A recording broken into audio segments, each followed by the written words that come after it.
we are back, ladies and gentlemen. I know it's been a minute. As you can tell, my beautiful co-host is not here with us. Don't worry, he'll be back. He's just on a family trip, living his life. And where is he at? He's in Greece? I think he's in Greece or Turkey, some extravagant place with his family. But we do miss him. He'll be back. But we have a beautiful, amazing guest with us anyways that I'm excited to talk with and chop it up with. We have the amazing Mr. Jonny Tran in the building. What's up, y'all? What's up? Thank you. With us, we had the privilege together dancing with Vimo a couple times. We did a couple performances, and after that, we follow each other. Stay connected. Always follow your journey, bro. I see you killing it. Appreciate it. And knew we had to get you on. So thank you for coming through, bro. Hell yeah, anytime. So we got to go back. Well, you said you were born in the Bay, right? Yeah, born in the Bay. So I know I did a little history. Your first dance crew, or your first crew that I saw was Hungry Kids. Yeah. Hungry Fam. Yeah, back in the day. Way back. I remember those days too at World of Dance and all that. I remember seeing. Oh, you knew Hungry Fam? Yeah, dude. I remember those days. Like I remember all the old crews that are they still around? No, right? No. Yeah. I still remember the crews that are retired now. But going back, I saw that history. So, but how did that come about? Because as we all know, you're a dancer. Right. So like, how did that come about in the Bay? How'd you grow up? Where'd that come from? Yeah, so I grew up around Oakland. Okay. And then I went to college in SJ. Mm-hmm. But up around like 10, that's when I started dancing actually. And I started as a b-boy. Yeah. So b-boying was everything I knew and all I did until like college-ish, around college. And that's high school or college is when I started discovering more choreography. And like, the big hitters back then, like Poos Post, Ian Eastwood, those are people like Sean, of course, everything. I really looked up to them. So I started to take up choreography a little bit, just playing around, but I never had a teacher. Really? So I was just doing stuff off of like video, YouTube. And shit. Yeah. YouTube University. That's what we always call it, bro. Yeah. Was really inspired by Daniel Jerome. Oh shit! Yeah, because he's a b-boy. Yeah, he also got into choreography. He is. Every time he freestyle, he threw in a little coin drop every once in a while. Exactly. So that was big for me. Really? Where did b-boying come from though? Like, did you watch something that like clicked for you? Oh no, my cousin taught me a baby freeze. No way. And I was a really shy kid. Okay. Like I did not like going out to meet new people, strangers, nothing like that. Very introverted. Yeah, exactly. Gotcha. So then that's when YouTube started being really popular. And people posted windmill tutorials, 6-step tutorials, all that. I just took to YouTube, practiced at home. So you really a YouTube University cat. That's crazy. That was the It's always a baby freeze though. Yeah, it's always a baby freeze. That was my first like trick. Oh, yeah. So I would always throw it in when I was like fucking 6, 7, 8 years old. Hell yeah. It's always a baby freeze. Yeah, it's always that one. And then once I got to college, I wanted to join a dance team. I was actually supposed to join a different team. And then the day of Hungry Bums audition, my friend was like, hey, just come through audition with me. Gotcha. Like, you could just audition for fun. So I was like, sure, why not? I don't have anything else better to do.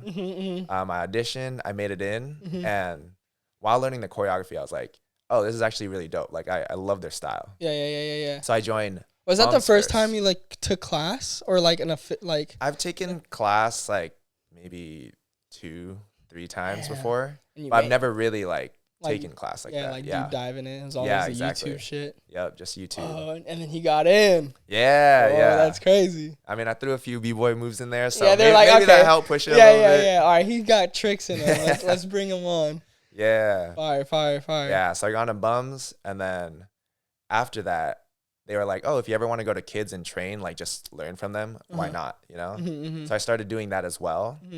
And I trained with them. And then at a certain point, I just kept on going. So they're like, hey, do you just want to join? Because I went to college at 17. I was young for my grade. And I mean, 18, they also allow for junior teams. So they're like, hey, if you want to join, just do it. So I ended up doing Bums and Kids at the same time for a full year. Gotcha. And then, but do you remember what the team was you were supposed to audition for? Yes, VIP San Jose.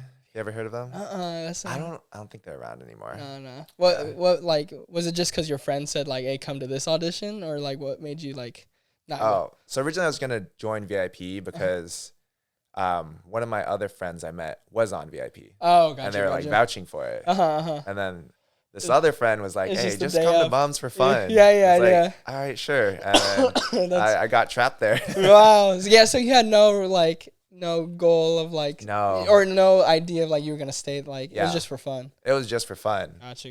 Yeah. Damn, that's crazy. And then how long were you, because obviously kids until you were 18, did you stay with the adult team after that, like when you got older? Right. So I stayed with Bums, I think, for another 2-3 years. I think it was 2 years. Yeah. But then Bums ended, like Hungry Fam finished. Oh, entirely ended. Yeah, just completely ended. And at that time we needed a new home, so a couple of the homies made Syndicate. Yes, I was gonna bring that, and then you switched to Syndicate. And Syndicate was a lot of the Hungry Fam people because they lost their home. Yeah. So basically we all just migrated over, joined Syndicate, because it was pretty much all the same people. So it was a hidden hungry kids team, in a sense. Yeah. That's fire. How long were you with Syndicate? Since until COVID. Oh, wow. Yeah. So you've been with them for a minute. Since the beginning. And then once COVID happened, obviously we couldn't dance. So yeah. And then I moved near the end of COVID. So from there, it was just done. But yeah. How was that experience, though? Because you're saying, like, you had no idea with dance. Like, the only thing you had was, like, the YouTube videos. Like, what was your experience with, like, a team? Like, for you, like... Yeah. Were there struggles for you? Like, how was it? Just, like, switching that transition is... I mean, just being on a team is crazy. So just that transition of like YouTube to like a whole new world. Yeah. How was that? It was really fun because that was the first time experiencing community. Yeah. And community's great. Family. You know, it's just fam. Yeah. All love. Yeah. But on the other hand, I haven't had anyone yell at me for not dancing well. Yeah. And like low key, I was struggling back then. So that was super different because I'd have to get out of my head. Yeah, definitely. Because we did have one director at the time who was just a harsh critic. Gotcha. Just attacked us sometimes. Yeah. So I like feared it. I feel like low key some anxiety going in. Yeah. It got better for sure. Gotcha. Did you feel like, was it like a type of like coach where like obviously it gave you anxiety, but like did you feel like a little push in like a good way, or was it just like fear? It was a mix of both. Gotcha. Definitely fear is super strong. Yeah. But it did push me for sure. Gotcha. It did make me want to be better just because I don't know if you know the feeling of like you're on a team, you're really good friends with everyone, right? And like the ones you're really good friends with are way better than you. Yeah. So you're like, dude, I just want to dance next to them. Yeah, exactly. Let me be your opposite. Exactly. And then when you're that opposite, that's like a goal accomplished. Right. Like that's like accomplishment in itself. That was literally like how I tracked my improvement. That is a good way. That's always like a good lesson too. Like even just taking class, if you like see someone that's better than you, like go stand next to them. Like you can take anything from them in class. Exactly. Yeah. I always like, that was always a struggle. Like as a team is like, that's why for me, even in school too, like if a teacher, there's a difference between like a harsh teacher but still motivating, or just like entirely like dickhead coach. Right. You know what I mean? Yeah. Like for me, like when I was taking class, I loved the teachers, or even in high school, like the teachers that like gave you notes, like critical notes. Yeah. But like in a motivating way, you know? Right. Like still harsh. Because it's like, for me, like it pushed me, like the more, not negative, the more like things that I hear like I can improve on, and like still like push me in a way to like, okay, I don't want to be yelled at, right? But like it was a good way. But then I had like other teachers where like more of like the vibe of just a dickhead. Yeah. It's all execution, right? And like how you say things. I think interacting with people in dance, especially like knowing it can be a touchy subject, because some people don't take criticism well. Yeah, some people do not. That's the thing. Yeah. That's like you have to know your like students or your team. Know your students, know how to word everything too. That was like something I navigated a lot too. I think that's why that's why I think Danielle is like a good example of that. Yeah. Because like she can be scary, but like in a loving way. Right. You know what I mean? Like, you know, it's out of love. It's not out of malice. Yeah, 100%. But that like that's what it takes, like tough skin to like, even with when teachers are like that. Yeah. Like, people don't take that well at the same time. Like people who can't take criticism, Yeah. or they can't tell the vibe that it is out of love. Right. You know, that's like for my friend group, like how we say like I show my love is like if I shit on you or like make fun of you, that's like my way of showing love. You know, like that's how I was raised with my dad. Like we like make jokes of each other. You know, like that's you know, love hurts. Yeah. that's the vibe. Yeah. You know what I mean? Like that's how like for me that's how I show like my authenticity towards my friends.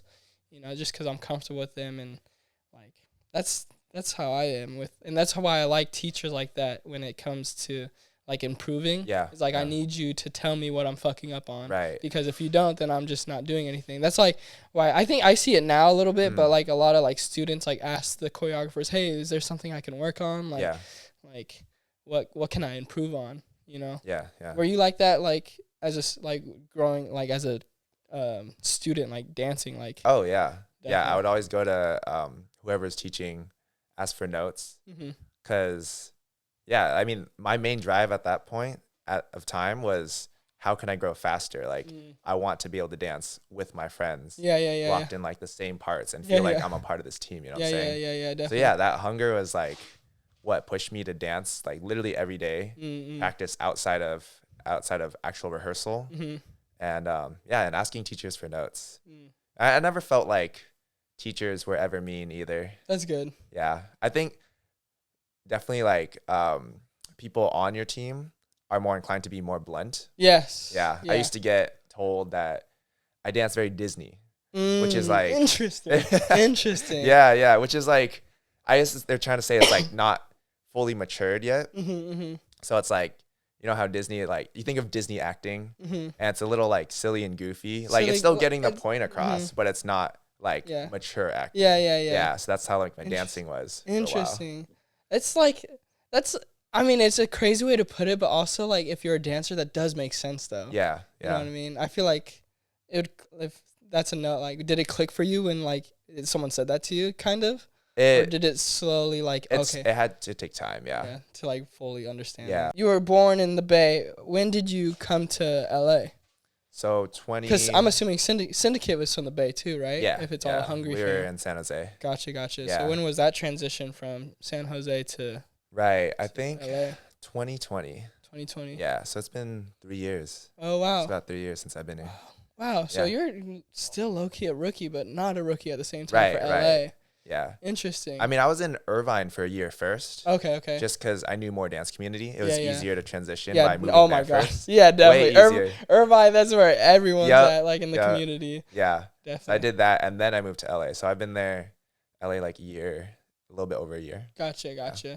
And then were you, so I was saying after Syndicate, where you weren't on any team, right? Specifically just like sometimes with Vimo, right? Yeah, sometimes with Vimo. I have a lot of good friends on Good Project. Good so Project, I didn't dance with them, but it's a running joke that I'm part of Good Project. I'm like literally the only honorary on member? Good Project. That's funny. Just because I've been homies with all the OGs, like 2016, 2017, that era. Yeah. Was when I became really good friends with them and stayed friends with them. Yeah. So even now, they have an alumni team called GOAT, right? Okay. Greatest of all time. Yeah. And it's like the requirements are must have performed with Good Project like twice, been on the team for a year. I'm the only exception. Really? So you haven't even performed with them? No. Wow, that's so crazy. Low key, we just gaslight all the new members to be like, hey, this guy's an OG, like respect him. Yo, whatever funny. You see, he's it. He's the guy. Yeah. He's Good Project. Exactly. But you never perform with him? Yeah. That's fucking, well, if you're watching now, you know. Now you know. But I mean, that's funny as fuck. Yeah, that's crazy. Yeah. But so are you on that now? The GOAT, I mean, it's more of like casual, just get together, like dance every once in a while. Yeah. Do just projects. Yeah. Like performing. So it's not like a full team. Competing team at all. Yeah. So I do that sometimes. Gotcha. Pandora's Box. Yeah, I was gonna bring up Pandora's Box. That's a new team that's on the come up right now. So I'm assuming it's just a lot of the homies, a lot of the Vimo guys too. So how did that come about? Just like invite, right? It's basically like invite just who they vibe with. Yeah. Project so me and Skylar Huang.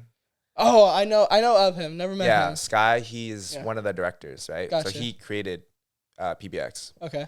And he's from Vegas. Okay. So I actually used to teach a lot, and I taught in Vegas a few times. So I was one of his first teachers. Yeah. And yeah, since then, like I mentored him a little bit in a sense, and we've always stayed close. So once I moved here and he created Pandora's Box, he was like, "I need you in for sure." Oh, fire. Did he create Pandora's Box in Vegas or? No, here. Once he moved here. Once he moved here? Gotcha. Yeah, that team I saw, you guys just did World of Dance. Yep. Fire.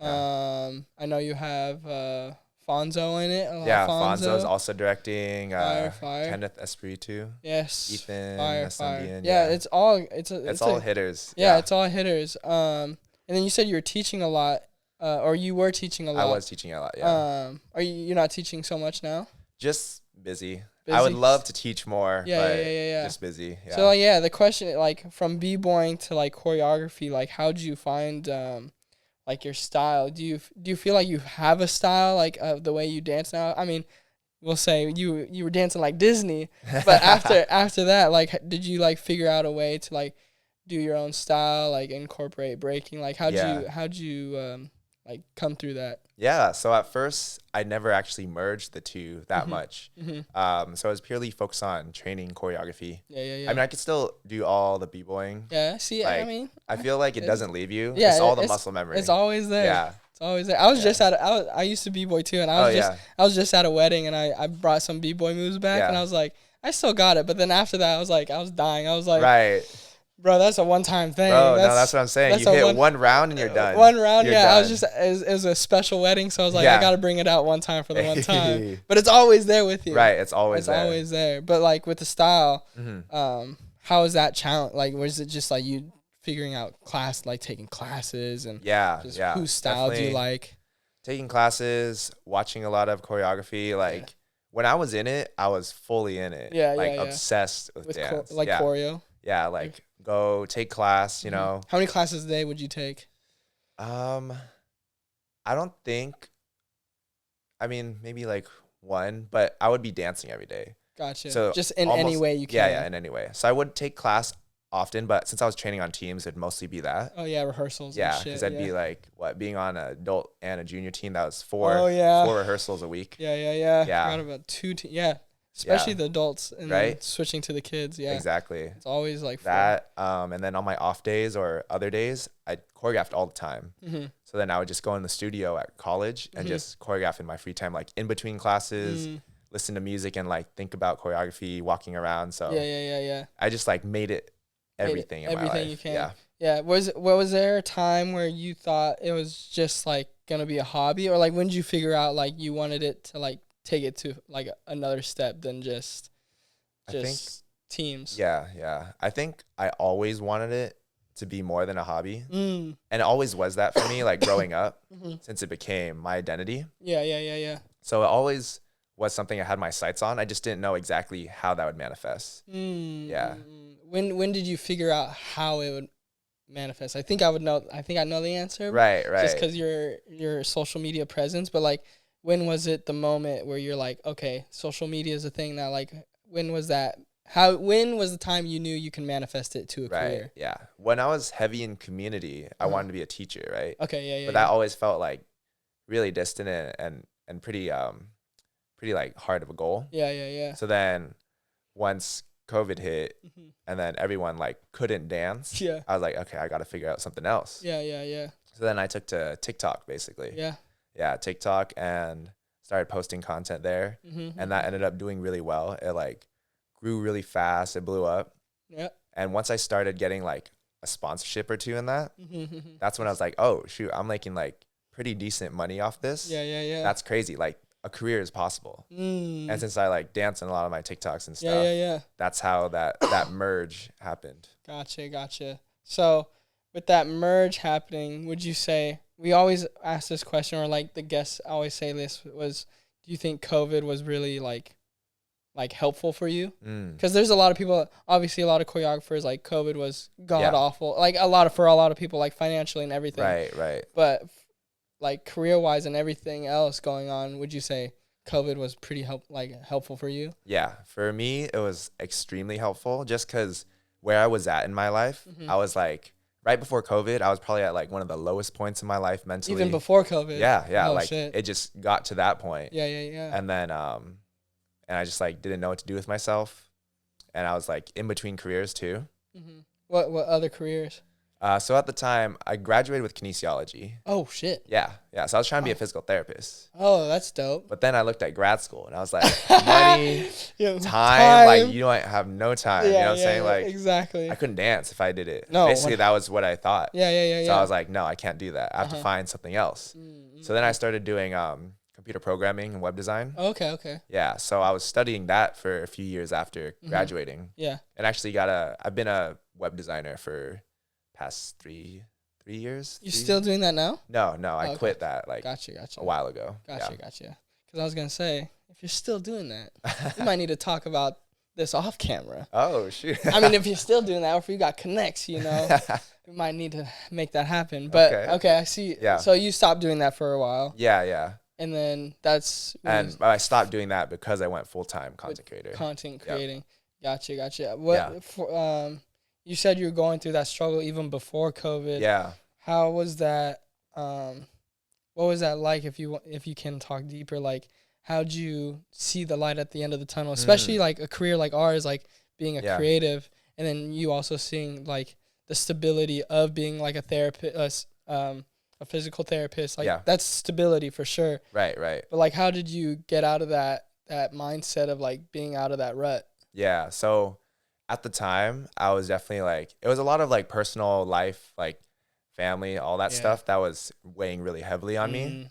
So when COVID hit, it gave me time to just like digest everything. I literally couldn't see people.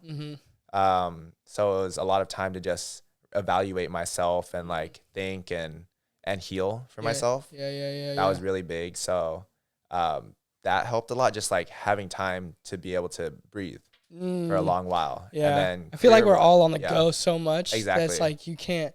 I mean, like I said, like for dancers, like because sometimes we'd be living paycheck by paycheck. You have to like go like full force, so you have like no time. Right. Yeah, it helped me career wise. It gave me time to like focus, study, and like figure out, because that's when I was studying web design. So it gave me a lot of time to like train, study, develop my skills to get a job later. So like that combination, and then honestly, COVID helped me love dance again. Which was super interesting, but it was through so during COVID I took a dance program, Ethos, which is Isidro's and Celine's. Okay, yeah. Wow, And through that I actually met like all the people who took it. Like we made our own little community, and it was like a tight-knit community. That's dope. Like after graduating from the program, right, we started a Zoom call, and this Zoom call did not end. Really? It was a 24-hour Zoom call. Oh, like it just kept on going for days. Sick. Because we all, I guess, like, you know, COVID, you couldn't really like see people. You couldn't connect as easily. Exactly. So then meeting these like really new people you're bonding with over dance, and like from all over the world, we just like got really close. That's dope. And got really attached to each other just because like, you know, we're indoors. It was a Zoom marathon. It was a Zoom marathon. We moved to Discord. Nice. And like we made this crazy community. That's dope. It was actually super dope. We'd host like online classes weekly, just like hang out all the time. That's dope. We had like, you know how you can have channels in Discord? Yeah. We had the craziest one was a tarot reading channel. No way. We had a guy reading tarot cards for people. And everyone was just watching everyone do their own. Like, everyone did their own thing in their own rooms, like labeled. It was it was a whole ass community. Yo, that's dope. Yeah. That's really dope. And especially if it's like authentic and like it's just 24, like you lose track of time. That's dope to have during COVID. Yeah. So that was like brought my love back just from meeting a really great community. That's dope. That's always good to have to come back to, is like friends like that, especially during the COVID time too. It's like it's good to have your alone time, but also like bring that community. Right. Why'd you what was the reasoning to losing dance? Like were you just not dancing as much beforehand? Like what made you like fall out of love and then gain it back? Right. I think it was just like a lot of your own mental, like internal struggle, like your self-talk, like about how you see your own dancing. That got to me a lot. And then just feeling like I wasn't really progressing because I was Achieving at the something. time I was teaching regularly, Yeah. teaching like a weekly slot and everything, which was cool. But I did that for a long time, like a couple of years. So you Where I just had a felt weekly slot, and I just felt like plateaued. I was plateaued. Yeah. So I didn't feel necessarily like I was moving towards a goal, and that's Gotcha. what was really difficult for me. Gotcha. You would you say applying for that program too, like that was your motivation to do that, is because you feel like you were like plateaued, like Yeah, wanted to grow? definitely like plateaued, and then I also really looked up to Isidro and Celine Gotcha. dancers themselves. So Gotcha. Yeah. that was like the perfect combination for me at the time. Do you still contact with that group of people from that? Oh yeah, some of them are like my really tight homies That's dope. to this day. That's fire. Yeah. That's good to have. So we'll go to that. No, we gotta go into the TikTok. If you Yeah. don't know this man is mind blowing at the dance transitions. Me and my man Brandon, we're editors. And we're watching your transitions, and we're like, bro, we don't see the jump from the outfit to outfit, bro. Like it's so seamless, bro. Thank you. Like it's crazy. So that's what he's known for. That's that's his TikTok platform. Obviously he does other things, but that's really like what popped you off. Yeah. What made you come up with that? I mean, TikTok at the time was definitely known for like transitions and stuff, but you mixed in b-boying and shit, and your fashion is also a thing you really like. So how did those two, like, where did that idea come from?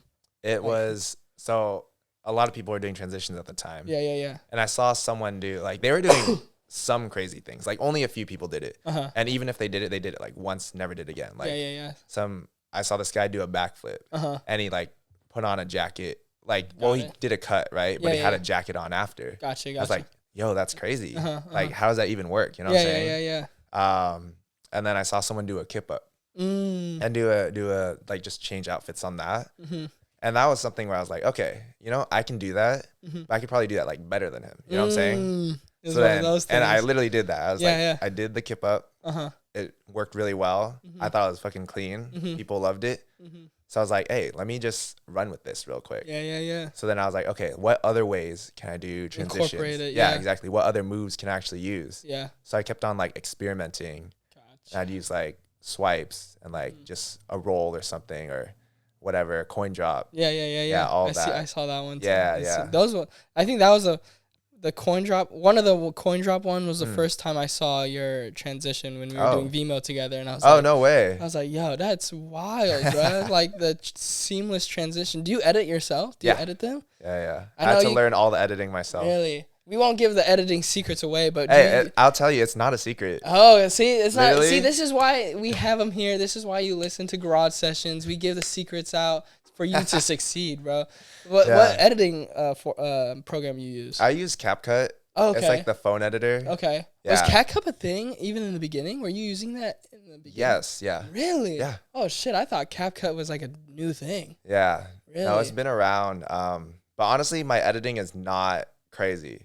I mean, literally, it's just a jump cut. That's but it. like the positioning, bro. Like it's so like what's your like doing that kind of video? Like what's your process filming wise? Like do you have like an X mark where you're like, okay, I gotta be here. Like how do you go through that? Oh yeah, I had to navigate that from the beginning because I literally went through every pitfall of like, okay, figuring this didn't work because of that. So I think at first it was positioning, right? The thing is, if you do a move that's like really fast, especially like a kip up, you're in air for like a second. Yeah. Because you're in air, you don't have a static placement, right? Yeah. My foot's not in a certain spot. Yeah. So even if I'm like a few inches off, since I'm in the air moving really fast, you don't even catch it. So that's like a big cheat code for if you're moving in the air. But then there's different things. You get that little blur. Yeah, but then there's like a coin drop or something. That became a lot harder. That's crazy, bro. Yeah. That transition is seamless. Thank you. Yeah. So the way that one works is literally like I've been a b-boy for super long. You know what I'm saying? Like I can do a coin drop really consistent. Exactly. I can do it super consistently. Yeah. So doing it the exact same is not a problem. And that's like one of the hardest barriers is being able to do a move the exact same way. Yeah, I mean your foot position, especially like coin drops, because you have to, every position has to be kind of spot on. So the only thing I have to keep an eye on is where do I put both hands? Like just initially for the coin drop, and then I know I'll do it the same exact way. Gotcha. So just like placing a marker, maybe like a dark spot on the carpet or on the wood or whatever. Yeah. That's what I would use. Wow. Yeah. So it was just that, and then finding a smart spot to cut it in.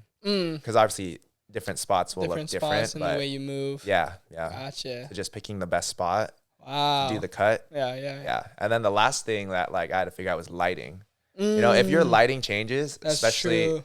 That's if another you use thing. Like natural lighting. Yeah. The sun moves a little bit, a cloud goes, you're fucked. Dude, oh yeah, You're 2 done. minutes. It's a different spot. Yeah, exactly. Spot. So then that's when I had to start using artificial lighting. And then it made it way more consistent. Gotcha. Yeah. So when you film, you don't use any natural, like all the natural lighting is gone? No. Gotcha. Unless if I don't do a transition, then yeah, sure. Yeah. 100%. Damn. See, it sounds a lot simpler than it looks, but I'm sure even filming it, it's like, how many tries does it? Well, now how many tries does it take you to like have a seamless seamless one? I'll do so I have to do the before and after, right? Yeah. Maybe 1 to 3 times. Damn. Yeah. But before, when you first started, it was like 15. It was like 15, 10, 15. Damn. And I'd be so tired. Yeah, because you keep doing the fucking power move every time. Yeah. Shit. So it was like a job. Yeah. It was definitely like a job. For sure. So that started picking up momentum and all that. When was the first time you got like a sponsor, like an ad to like do for TikTok, or like the first time you made money off of post? Right. When was that? That was, I want to say, so I got into it 2019 August. Wow. That's when I first started doing TikTok. Okay. And then that's right when TikTok too was. Yeah, that's when it was like really picking up. Yeah. And then I want to say end of 2019, near the end. Either the end or early 2020. Yeah. Gotcha.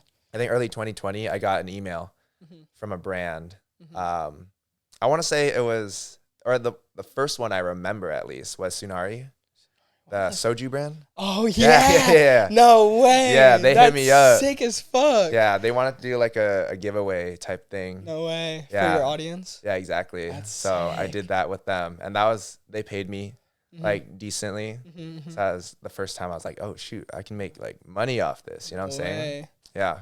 That's fire. And then what's your latest one? My latest your one. Most recent one. Let's see. I did something with. I do a lot with artists, but I did some. Oh, okay. Let me think. When was it? Because I did other stuff like related to other platforms, but brand. Okay, the big one I can think of recently was like JCPenney. Oh, fire! Yeah. That's heat. Yeah. So that was cool. Do you have? So this is like for the audience too, like starting out. Like, do you have a manager, like people that handle those emails for you? Or? Yeah. Okay. In the beginning, did you? It was all you? All me. Like for the soju brand, like how'd you go about that by yourself? Like making that, like negotiate. Like I mean, right. You're so hype. I would probably just say yes to a number. No, that's the thing. I didn't know how. Yeah. I had to learn. So I asked a lot of my friends, other creators who are much bigger. Yeah, definitely. That's like, hey, how do you navigate this? And they gave me some tips. But honestly, I didn't know what I was doing. Gotcha. It wasn't until like getting to practice with a few other brands and actually getting to negotiate more that I learned how to properly do it. But now I have a manager who does it for me, so I don't have to like worry about it. Yeah. What would you say to people right now with like TikTok that is just them? And like what are some like negotiating tips that helped you like to like up your price or get a good price that you know is worth it? Like right. What would you say to like those kind of people? Yeah, because I think most people worry like, hey, if I throw too big a number, then they're like, oh, the brand's gonna say no. That's which I mean does happen on occasion, but I feel like those aren't the brands you want to work with, anyways. You know what I'm saying? Like if they're not gonna give you what you're worth, exactly. So usually I tell people like honestly pitch higher than what you expect, and usually if they're a good brand who will like genuinely want to work with you, they'll negotiate. They'll come back saying, hey, this is too high. Yeah. But they'll like offer something different and then just meet them in the middle. Yep. Yeah. That's usually like the best way to do it. In my opinion. Yeah. I have a couple buddies of mine in Japan. I don't know if I can say this. I won't say their names, but they definitely had a couple like boy bands or like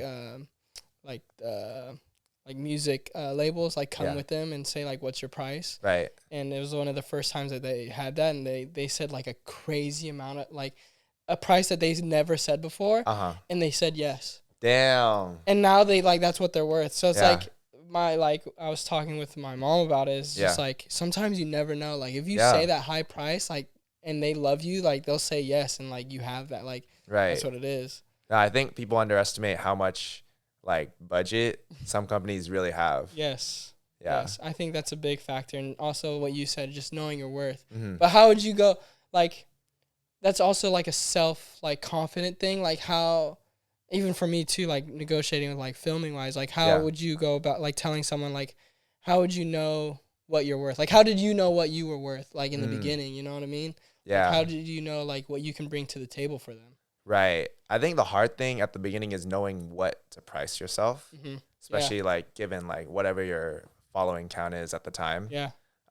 So a lot of it was talking to other people, literally other creators, and trying to be open about like how much they're charged if they're willing to share, you know? I think we should be more open, because a lot of people get so lowballed heavy just because they don't know. Yeah, exactly. Yeah, literally just because they don't know, and then brands will take advantage of that. Yeah. So I think like trying to open up that conversation is always really important. Like if a creator friend asks me, I'll always try to like give them the best advice and then leave the door open for them to like continue to ask, because like I've been there. I get it. Yeah. So just literally use like your network, your community, ask friends. And if not, you can just like do a Google search, honestly, and try like see how it is. Yeah, like, they do show. They have like decent ways to help you like figure it out. But definitely. Yeah, that was one thing for us, is like trying to get brand deals and stuff, and especially like the following count. Like they always look at the analytics, and all that. So that's always like you have to know your worth, but at the same time also be like realistic. You know? Right. But that's always like a good thing, is ask like other creators, your community. With your community, why we also wanted to bring you about is because you're big in the K-pop community. Yeah. So were you, well, we'll go to history. I don't know why I could never get into K-pop. That's fine. But I don't know. So like recently I started working with, if you know the brand, Steezy. Yeah. Steezy does a lot of K-pop stuff, and some of the guys are putting me on some K-pop song. It's like now like what was the first thing they showed me? The New Jeans one. This one. Yeah. And I watched their rehearsal video, and I was like, yo, that shit's like satisfying, low key. Like it's crazy. Yeah. But for your history, like how did K-pop come? Like were you always a fan of K-pop, or did that come like just from research like recently? Like how'd that come about? Yeah, so I was into K-pop back in high school, actually. Oh wow. I just got like, that was like maybe first, second generation of K-pop. So then I got into it back then. There was like super OG names. I don't know if you ever heard of like Big Bang or Girls' Generation, like that era, Super Junior. But at the time, people didn't really like People K-pop. didn't fuck with it. People did not. Like nowadays. I'd show my friends back then, and they'd be like, they were laughing at your ass. Yeah, they're like, bro, why do you listen to that? You know what I'm saying? 100%. Yeah. So for me, it was harder to be about it, just because like people around me weren't about it. So eventually I just like fell out of it.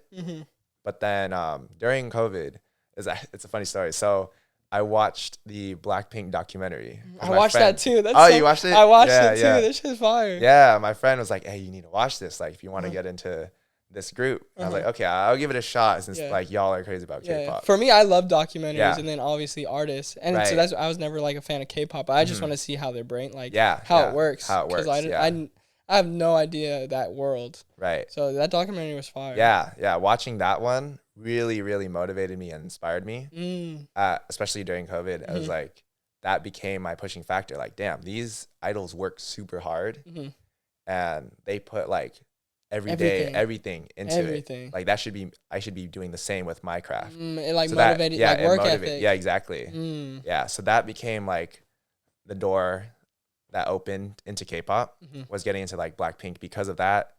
And then I got into and I started doing a few covers, K-pop covers on TikTok, and people really like that too. Like dancing, right? Yeah, dancing. Okay. So they'd be like, hey, you should cover this dance next, and this does it. So they started just like throwing recommendations at me. Yeah.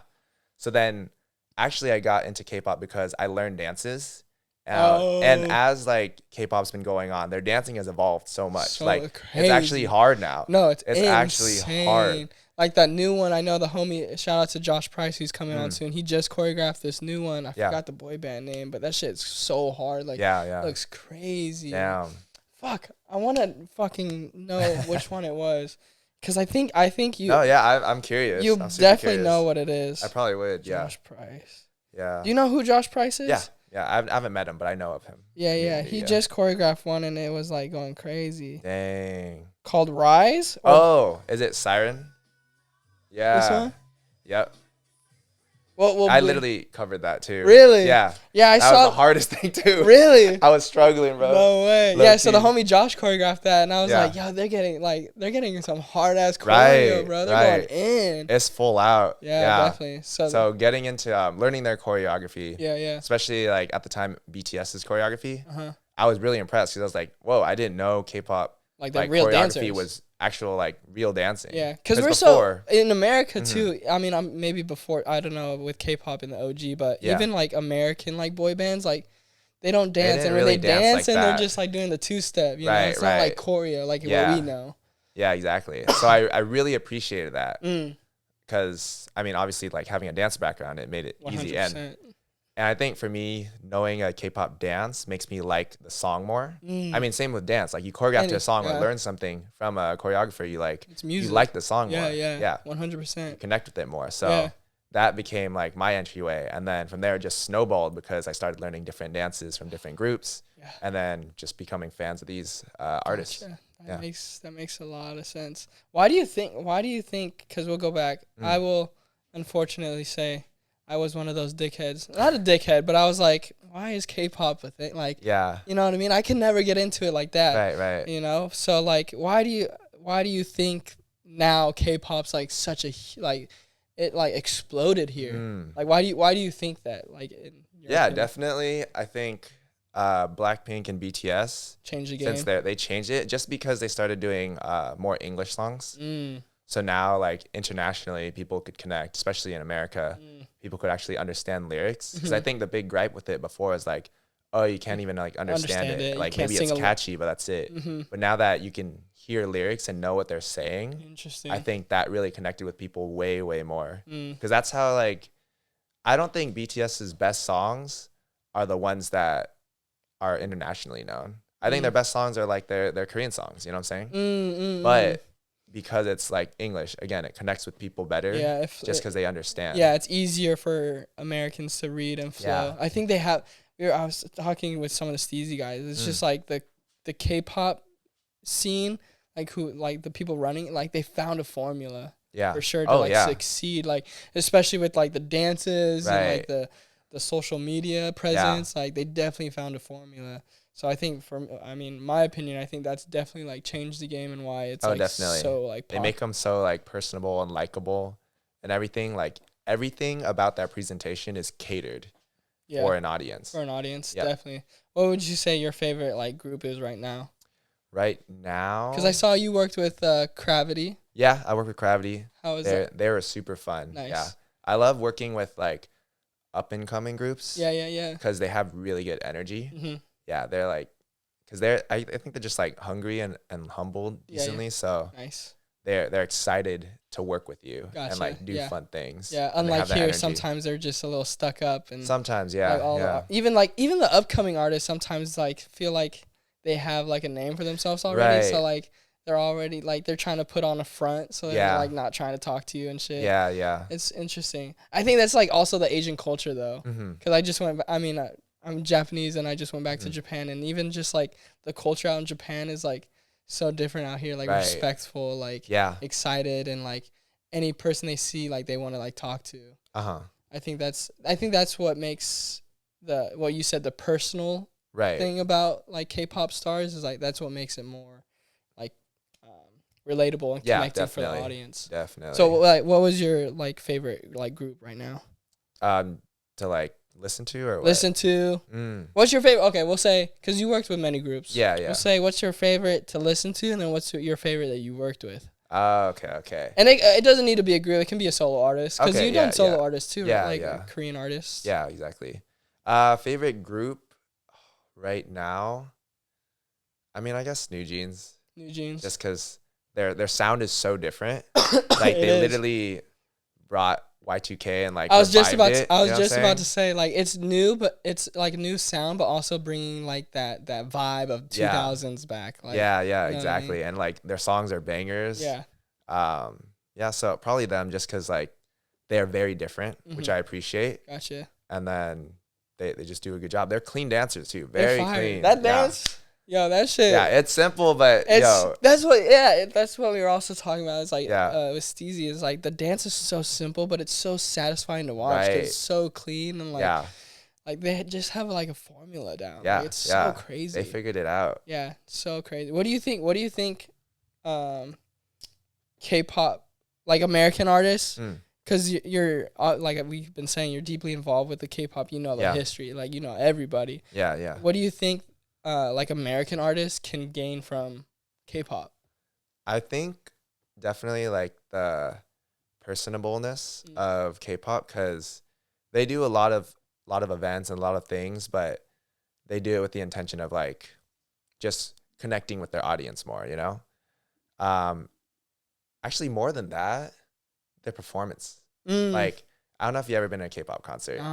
Literally, production is top level. Production value. Like, it's insane. Really? Because I've been to like a good amount, and they generally use the same formula. Yeah. But just the amount of production, like how well they craft this whole show was mind blowing to me. Really? Because I've been to like a good amount of concerts in America, like just regular artists. Yeah. And I think it's dope, but I don't think it has the same like performance quality that I see in a lot of K-pop idols and artists. Interesting. Yeah. So that was like a huge takeaway, because I would go to watch like obviously like how they dance and stuff, but the production, like how they do everything. Yeah. Like I try to analyze it a little bit. For sure. And every time I'm blown away. Wow. Yeah. Interesting. Yeah. Interesting. So definitely I think they can take a bit from that. Just like 100%. I mean, I think American artists do a great job on their own. Yeah. But just definitely like extra steps can be taken. 100%. Yeah. I feels definitely. What do you recommend then for me? What's the first group I should listen to slowly get me into the grind of K-pop? I think this isn't like a general first group I would recommend. Okay. But you should watch J-Hope. He's from BTS. Okay, yeah. He did Lollapalooza last year. Okay. He headlined it. By himself? Yep. Oh, wow. Solo, like, because BTS, like, some of them went to the army. Oh, yes. Yeah, so all of them, like, did solo projects. Yep. J-Hope, he's a rapper. Okay. So he did his own album and everything, and then he headlined at Lollapalooza. Wow. Honestly, freaking amazing performance. Really? Like, him as a rapper, he's super dope. Uh-huh. And then his performance quality and everything. He had, like, a lot of community dancers on dancing with him, like Sienna Lalau. Yeah. I think, I want to say Brandon Yang was in it too. But just, like, a whole bunch of heads, and it was just a really, really good performance. Like, check that one out for sure. Because it's not what I normally recommend, but I think you would connect with it more. Okay, fire. Yeah. What's, I know, they hire a lot of like American choreographers too, like talking about solo artists too. I know Jackson Wang works a lot with Kinjas. Yep. Like, would you love to like be part of that team, like as a backup dancer choreographer for like a K-pop artist? Hell yeah. I would absolutely love to. I've backup dance for an idol, Alexa.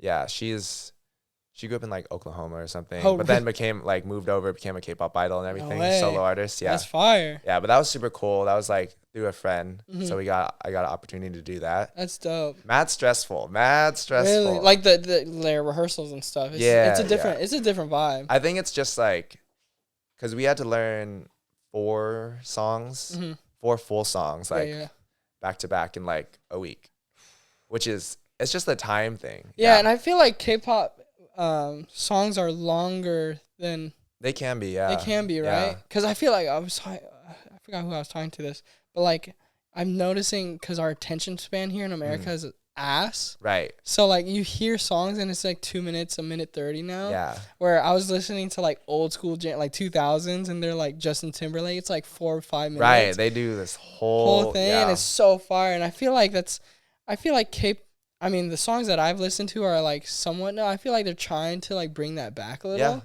Yeah. Right. So I feel like learning 4 long dances is like crazy. It's a lot. Yeah. And their work ethic is just nuts. Yeah. But we were saying like it comes with like the outcome is so much greater. Oh yeah, definitely. You know what I mean? Like it was so worth it. Yeah, that's what I'm like all the stress is worth it for sure. Yeah, 100%. I feel like that's what the audience loves. Yeah. You know, and I mean, you as a viewer for the concerts, you already said the production value is crazy. Right. Yeah, I just feel like maybe it could be I mean, I can't say I'm not fucking famous for singing and all that, but it's like maybe American artists are just slightly like spoiled now. You know what I mean? So they don't have to like feel like they work so hard. Yeah. And like K-pop, they just go all in, and it's just like so worth it.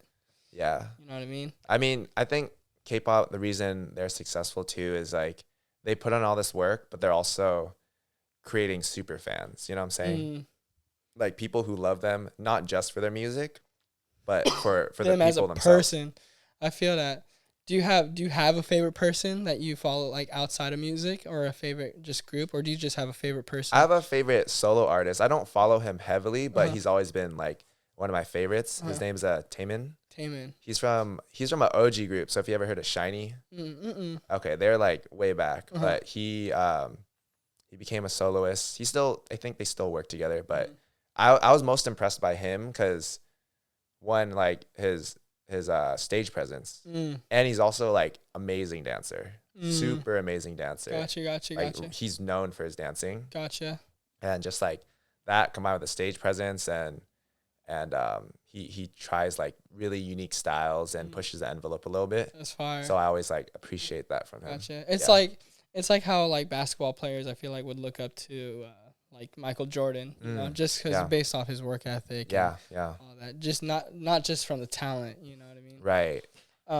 What would you say now is like a dream person to like dance for or choreograph for in that area? Oh man, dream person. Like if I can call someone right now and be like, "Hey, Johnny needs this person to dance with," and then make it happen. Who's that person? Like a idol? Yeah. K-pop idol? Idol or a group. Like, okay. Like, who's the person I'm calling for Johnny? Damn. Honestly, I feel like it would be Taemin, though. Really? Yeah. Nice. Just because he has, like, a very sultry, like, suaveness to him. And that's, like, what I like to choreograph or dance to. Nice. So I feel like that fit would be perfect. Gotcha. Yeah. And then, so they also have very great fashion. Yeah. Every Asian has great fashion. Would you say that also, because you're also into fashion, too, like, would you say that definitely, like, helped for you to, like, fall in love with this area? 100%. I think for fashion, that was TikTok and, like, fashion creators on TikTok and, like, K-pop. Because definitely K-pop pushed me to, like, try different styles, but also, like, creating TikToks and seeing other people create it and, like, seeing what they'd wear. Yeah. For me, I just have to wear it for a video, you know? Yeah. But then that just got me comfortable with like wearing. pushing my boundaries on fashion and like trying new things. Yeah. So that's where that really developed. Gotcha. Yeah. I feel like I see you having a clothing brand. Oh yeah, that's something I want to do in the future. Really? For sure. Yeah. Definitely. I see that popping off, bro. Yeah. I feel like that's appreciate it. That's the next move. It'll come up soon. Don't worry. Hey, there it is. You have it. There's it. What is the next step for Mr. Johnny for you? Because like you want to continue dancing, and social media presence. Like what's the not end goal, but like maybe 3 years, like where you see yourself. Or like what do you want for it?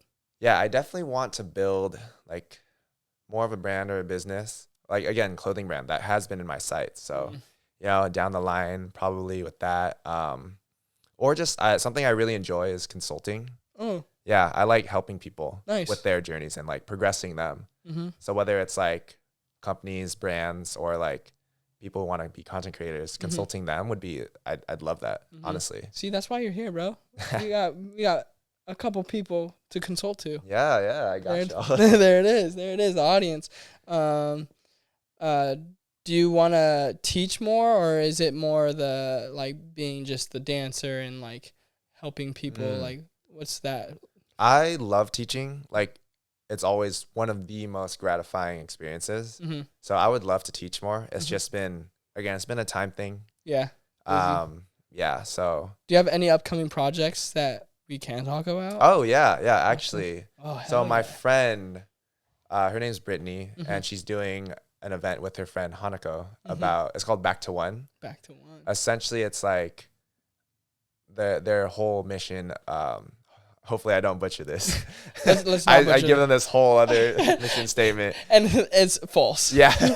No, but they like want to put back an emphasis on, you know, like when we used to do a lot of concept videos and everything. Yeah. Like now everything's just like the short video or class just do a video. dancing class video, whatever, which is still cool. It's dope. Yeah, but I'm with you. It's dope. Yeah, it's super dope. But just putting together like a full production, you know, a full concept is also like really, really nice to see. And not just like, you know, I hate it when people just film a dance with like a nice camera and say, hey, that's my concept video. Oh my God. Like there's bro, no concept. It's not a There's concept. no concept. Yo, I'm right there with you, bro. Every time. You get me. Even my parents were saying that too. Like, it's like I would say like, when I'm filming people's videos, I'm like, I'm about to film like a concept video. Yeah. But I know it's not a concept video. Right, They're like, right. you mean a dance video? And I was like, yep. I was like, because there's no concept. Yeah, like, there's no concept. Okay, so they're bringing that back. Their purpose was like, okay, make it like an actual concept video, like give it more substance than just dancing. Yeah. But just to put an emphasis on that. So it's like a mini film festival for the community. Oh, just to like get us to do that and then watch it all together. Nice. Yeah. When is So that? that's what I'm working on right now. And that's, since I'm submitting something for that, that's on the 16th. 16th. Yeah, real soon. Yo, this episode will be out by then. Oh, so hell yeah. if you're available, where's it at? It's at Liminal. So in like Orange. Yeah. Yeah. Fire. So if you're free, go check that shit out. That's fine. And you said you're submitting something. Yeah, I'm submitting something. Have you filmed it yet? No, I'm working on that all this week. Oh, nice. Yeah. You have the concept already? I had a whole different concept up until I think a day or two ago. No way. Literally, I switched everything. Oh, damn. But it's one of those things where, and I feel like this is really prominent in dance, is like when you hear a song and then fully envision everything and like it all just comes to you, you got to act on it. You know what I'm saying? Exactly. Like I had the whole thing mapped out in my head as soon as I heard the song and like it just all showed up in front of me. Yeah. So you had it for the song recently, a couple days ago, you said? Yep. So you changed the song too and everything. Yeah, I had a whole different concept and idea. Are you going to do that other idea later maybe? Maybe in the future. Yeah, that's something I've had on the back burner of like ideas to do later for years. So that's not like in a rush to do. But this one, it's like, I feel like when inspiration hits you, you gotta just jump on it. Act on it. Yeah. I feel that 100%. I feel like that's how it happened with the podcast. Oh yeah. Like it literally like happened in my brain. Like, I had like a talk with, Arnel Cavario. Yeah. I had a talk with him, had lunch, and then I was like, I like this talk. And then I'm like, all right, I got to do it. And then right that day, I like called everyone, like all the team. I was like, hey, you down for this? Hey, let's do this. And got all this. Dope. But like we were also talking, we had a guest. He's an author. Right? He's the one that said it, right? Font. He's the one that said about the brain shit and you just have to act on it. It's like a brain wavelength that you're on. It's like shower thoughts. Right. And like some people like don't act on it when you have like an idea. Yeah. But he says like don't disregard that. Like keep going. Like that's how he writes. Like if he has something, like even if it's 3 a.m, and he comes up with an idea, he just goes for it. Yeah. No, that's like with choreographing, that's how it works for me too. If I am in the mood to choreograph and like I feel a lot of inspiration, like fuck, I want to do something right now. Yeah. That's when the best choreography happens for me. Rather than like if I sit on it for a day too, like just let it pass. Yeah. It's not the same. So I think that follows through with this as well. Gotcha. With the concept. Gotcha. Now, what would you say for people that are out there that like for you as a content creator, like that want to do content creation, like there's a lot of people have that self-doubt or they don't want to look cheesy or they don't want to like, be a clout chaser. Like, what do you say to those people that just want to like go for it? Honestly, how did it help you to just go for it, Yeah, because, before I was just like known as a dancer. Yeah. So when I started putting out videos, I felt super weird about it. Because I would do like transitions or like something fashion related. Yeah. And I knew people would like look at that a little differently just because it's not what I typically do. 100%.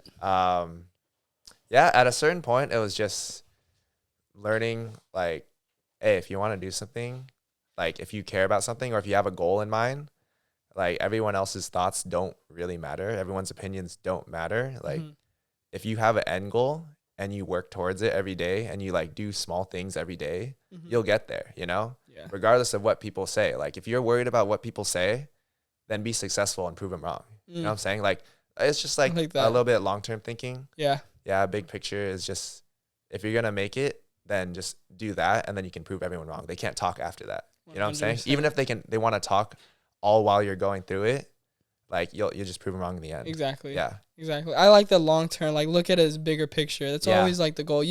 There's like difference between like short term and long goal, like short term and long term goals. But I think as a bigger picture, like what do you want? You know, I think the bigger picture, inside the bigger picture comes the long term and short term goals. You know, like people need to look at the bigger picture of what they want. So right. I think that's good. Yeah. So that was the biggest thing for sure. And then in general, I tell this people too, as like a content creator, it's a fucking tough job. Honestly, the main thing is like you burn out. You know, I'm sure you felt burnout in dance, but like content, you burn out, I think, even faster just because it's like, it's a huge mental game.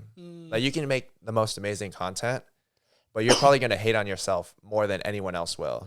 So it's like, again, the mental game is crazy. So figuring out how to like, you shouldn't want to be a content creator to like be successful in like a few months. Yeah. You should want to be a content creator and expect to do this for like, how can I make this last for 2 years? How can I still want to do this for 2 years? Like if you can figure out sustainability, then I think you can be successful as a content creator. Yeah, especially like if you need it, like if it is your job, you have to post daily sometimes or a couple times a week. Yeah, so when you don't want to, when you don't want to film, all that. Yeah. How do you go through that when you don't want to film, but you know you have to? Like, you just push yourself. Is it a mental game, you say? You kind of just push yourself? It's a mental game. Like, sometimes you just got to do stuff to make yourself feel good. You know what I'm saying? Like, do a routine that'll help you, like, be more likely to be successful, you know? Like, I don't know. If you going to the gym makes you feel good, do that. Taking a dance class, you know, whatever it is, like, waking up early, eating a good breakfast. I don't know. Yeah. Like, just figure out something that helps you feel good about yourself. Yeah. And then you're more likely to like want to do it. Yeah. What do you say, you have a routine or? No. You're just. I'll preach to you, but I don't know if I'll do it myself. But I feel like like we said in the beginning, you kind of have your stripes even with b-boying. Like you've been doing it for so long. I feel like now you're kind of used to that mental game where you know it's like, you know what I mean? Now I know, like if I need to film, like regardless how I'm filming, I'll do it still. Yeah, 100%. I think that comes with just experience. But definitely like being in a good mood does make it 10 times easier. So when you can do that. Definitely. That or like, again, striking when like inspiration hits you. Yeah. I'd be filming stuff at like 2 a.m., 3 a.m. Yeah, it just hits. Because I'm like, yo, I have an idea. Or it's like, I just feel like filming. And I go do it. That's lit though. I mean, that's the beauty of our work and being a content creator is you can do it anytime you want. Like, or like our hours are crazy. I was just talking to someone about like hours is like, even though like it may seem like content creators or like even artists like myself like have like an open schedule, but at the same time we're sometimes doing the same hours as normal people. Like normal people have the 9 to 5, right? But sometimes I'll be working to 5 p.m. to 5 a.m. Yeah. It's just different hours, but it's like different hours. But sometimes we're able to be open with those hours, you know, like the 2 a.m. you can just do that in there. Yeah. You know, that's some way of making money, you know? Exactly. I think that's the beauty of it and also the scary part. Yeah. Like honestly, the way I looked at it, I quit my 9 to 5 to work 24/7.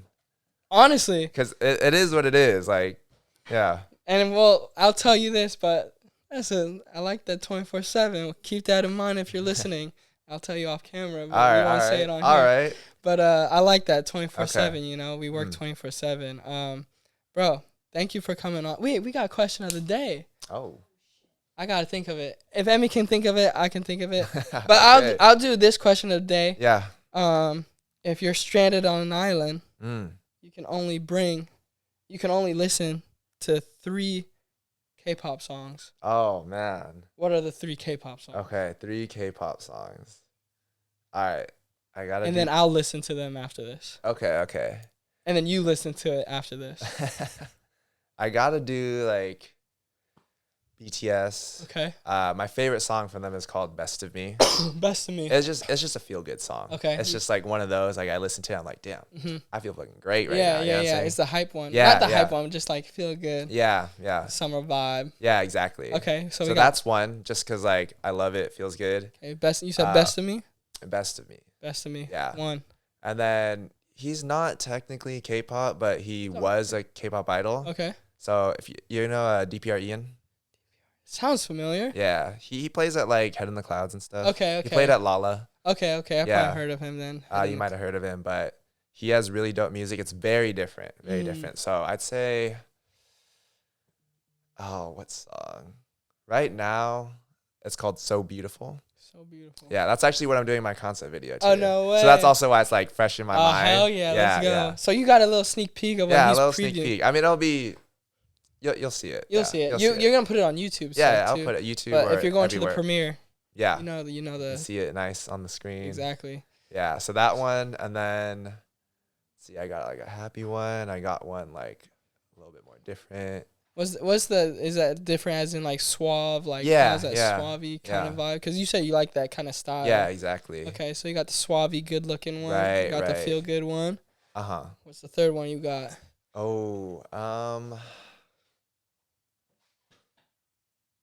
I'll say Stray Kids. Stray Kids they're another big group. Okay. And probably God's Menu. God's Menu. It's like a super hype song. Okay, you got that's one that'll like pump me up. You know what I'm saying? Okay, that's the pump me up one. Yeah, exactly. Okay. So you got three good vibes going on. Exactly. That's what I'm going for. In the deserted island. Yep. All right, that's a good vibe. So Emme just texted me. We got question of the day. Okay, question of the day too. All right.